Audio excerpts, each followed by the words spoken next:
ये हाथ हमको दे दे ठाकुर। ये हाथ हमको दे ठाकुर।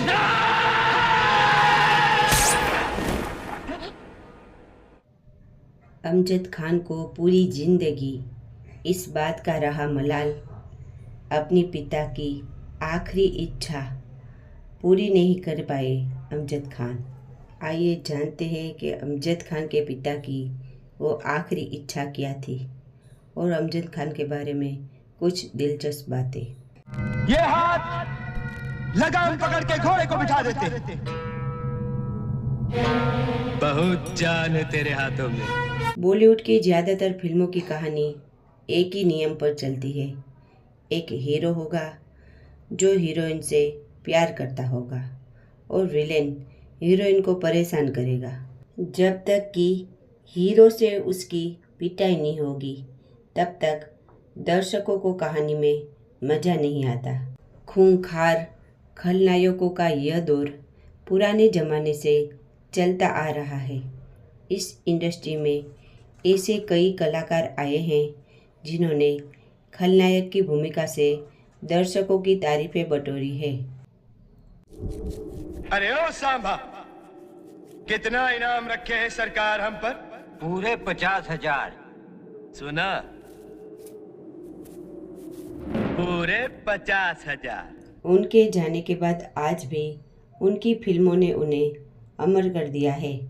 आज के इस लेख में हम आपको एक ऐसी ही शख्सियत से रूबरू करवाने जा रहे हैं जिन्होंने अपने संघर्ष से इंडस्ट्री में अपनी पहचान बनाई है।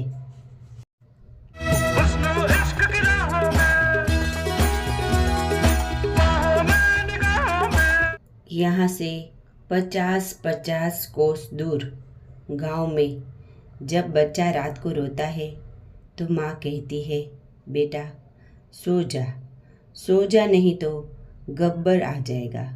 कि यहाँ से 50-50 कोस दूर गांव, जब बच्चा रात को रोता है तो माँ कहती है, बेटे सो जा नहीं तो गब्बर सिंह आ जाएगा। शोले का यह डायलॉग आज भी दर्शकों की जुबान पर है और यही वजह है कि फिल्म में गब्बर की भूमिका निभाने वाले अमजद खान आज भी अपनी फिल्मों के जरिए फैंस के दिलों में जिंदा है। चलिए जानते हैं अभिनेता की ज़िंदगी से जुड़े हुए कुछ दिलचस्प बातें। अमजद खान का जन्म 12 नवंबर 1940 को पेशावर में हुआ था। अभिनेता एक फिल्मी परिवार से ताल्लुक़ रखते थे। अमजद खान को बचपन से ही अभिनय का काफ़ी शौक था।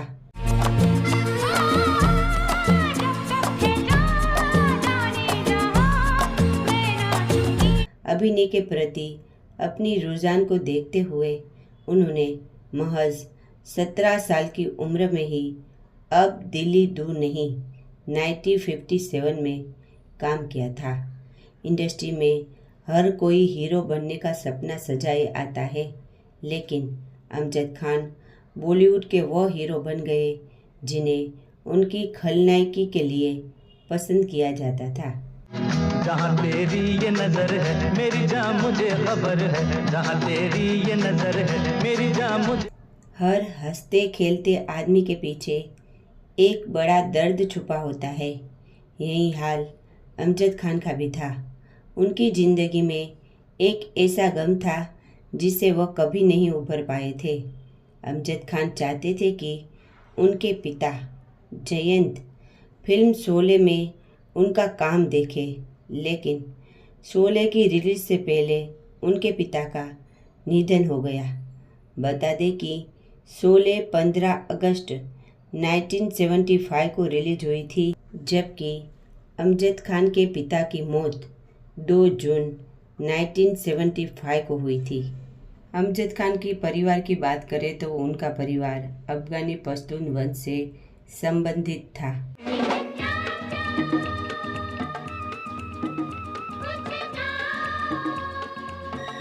फिल्मों में आने से पहले अमजद खान रंगमंच के कलाकार थे।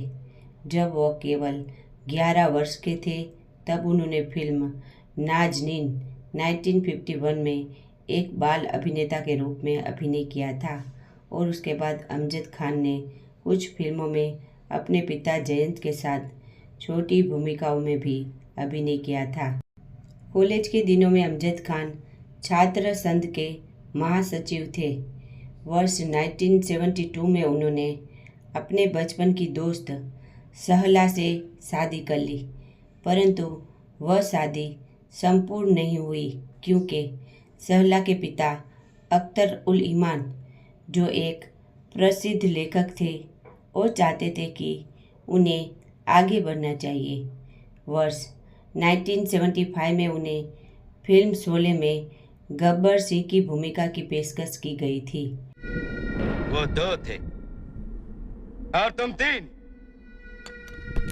फिर भी वापस आ गए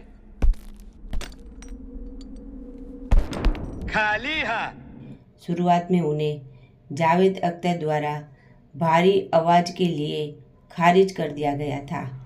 हालांकि सलीम खान उन लेखकों में से एक थे जिन्होंने गब्बर की भूमिका के लिए उनके लिए काफ़ी जोर दिया था और आखिर में उन्होंने ही गब्बर सिंह की भूमिका अदा की। जब अमजद खान को गब्बर सिंह की भूमिका की पेशकश की गई थी तब वो केवल 35 साल के थे। उन्होंने शोले फिल्म को तब साइन किया था जब उनके बेटे शादाब का जन्म 20 सितंबर 1973 को हुआ था। गब्बर सिंह की भूमिका के लिए अमजद खान ने तरुण भादुरी यानी कि जया भादुरी के पिता द्वारा लिखी गई किताब अभिशप्त चंबल को पढ़ा, जो चंबल के डाकू पर आधारित थी। क्या समझ कर आए थे कि सरदार बहुत खुश होगा, शाबाशी देगा क्यों? फिल्म शोले के रिलीज के बाद अमजद खान बॉलीवुड में काफ़ी लोकप्रिय अभिनेता बन गए थे। गब्बर सिंह के किरदार को भारतीय सिनेमा के पहले विशुद्ध खलनायक के रूप में माना जाता है। उनके संवाद के एक अलग अंदाज ने बॉलीवुड में एक मिसाल कायम की। उनके अंदाज को वर्तमान में कई कार्यक्रमों में इस्तेमाल किया जाता है। फिल्म शोले एक ब्लॉकबस्टर फिल्म थी। हालांकि इसमें संजीव कुमार, धर्मेंद्र, हेमा मालिनी, जया भादुरी और अमिताभ बच्चन सहित कई सुपरस्टार ने महत्वपूर्ण भूमिका निभाई है, परंतु अमजद खान ने अपने अद्भुत और अपरंपरागत संवाद के कारण फिल्म की लोकप्रियता अपने नाम की।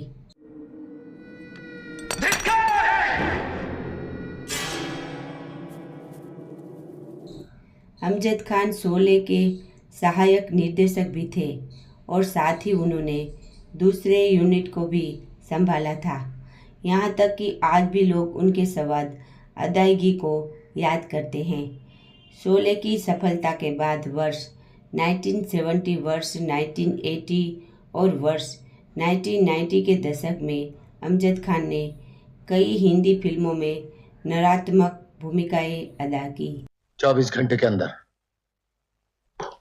रावत तुम वही राम मुझे लाके दो, मैं वादा करता हूं ये कुर्सी मैं तुम्हें दे दूंगा। इसे हासिल करने के लिए तुम्हारे कई साथी जान दे भी सकते हैं, जान ले भी सकते हैं। उन्होंने शतरंज के खिलाड़ी 1977 में फिल्म के लिए एक गीत को डब किया था। उन्होंने उस फिल्म में अवध के नवाब वाजिद अली शाह की अपरंपरागत भूमिका भी निभाई थी। नकारात्मक भूमिका करने के अलावा उन्होंने कई फिल्मों में सकारात्मक भूमिकाएं भी निभाई, जैसे कि याराना 1981, लावारिस 1981 आदि। वर्ष 1988 में उन्होंने मर्चेंट आइवरी अंग्रेजी फिल्म द परफेक्ट मर्डर में एक अंडरवर्ल्ड डॉन की भूमिका निभाई थी। उन्होंने कई फिल्मों में जैसे लव स्टोरी, कुर्बानी, चमेली की शादी इत्यादि में उत्कृष्ट भूमिकाएं निभाई थी। उन्होंने 1991 में फिल्म रामगढ़ के शोले में गब्बर सिंह की अपनी भूमिका को दोबारा जीवंत किया था। अमजद खान ने अभिनेता गिल्ड एसोसिएशन के अध्यक्ष के रूप में भी कार्य किया था। अमजद खान कभी शराब नहीं पीते थे। हालांकि आर.डी. बर्मन जैसे उनके दोस्त अक्सर उनके घर पर विस्की की बोतलों के साथ जाते थे। अपने करियर के दौरान उन्होंने कभी भी गुस्से में अपना संतुलन नहीं खोया। वह पशुओं के प्रति दयालु और स्नेही थे। उनके चलते उनके पास 2 पालतू कुत्ते भी थे।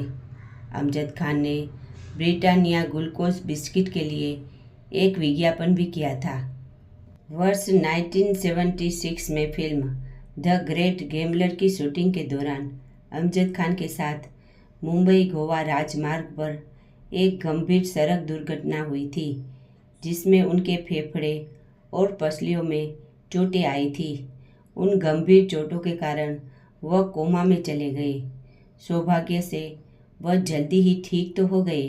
हालांकि ऑपरेशन के दौरान उनको दी जाने वाली दवाइयों ने उन्हें बहुत मोटा कर दिया था, जिससे उनके स्वास्थ्य की जटिलताएं और बढ़ने लगी और आखिर में अमजद खान का बढ़ता वजन के कारण 51 वर्ष की आयु में दिल का दौरा पड़ने से 27 जुलाई 1992 को उनका निधन हो गया। भारतीय सिनेमा के महान अभिनेता अमजद खान भले ही आज हमारे बीच नहीं है, लेकिन उनकी यादें हमारे दिलों में हमेशा हमेशा के लिए जिंदा रहेंगी।